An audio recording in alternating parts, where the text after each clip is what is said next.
আসসালামু আলাইকুম রহমতুল্লাহি ওয়া আজ শোনাবো সূরা নাহালের শানে নজুল।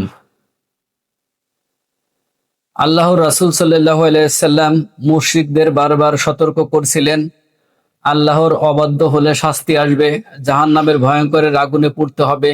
এই সব বিষয়ে বারংবার বলে যাচ্ছিলেন, কিন্তু গোয়ার্তমি তাদের রক্তে মিশে আছে।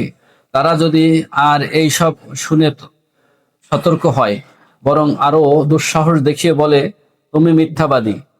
না হলে এতদিন ধরে তোমার কথা শুনছি না, তোমাকে নবী বলে মেনে নিচ্ছে না, কই শাস্তি তো এলো না।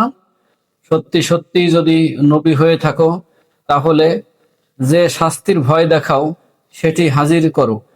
তাদের এই বিশ্রী দাবির জবাবে এই সূরাটি শুরুতেই বলা হয়েছে, আল্লাহর ওয়াদা শীঘ্রই পুরো হবে, তাই তারা আযাবের জন্য তাড়াহুড়া করো না, বরং যে কদিন সময় পাও উপভোগ করে নাও।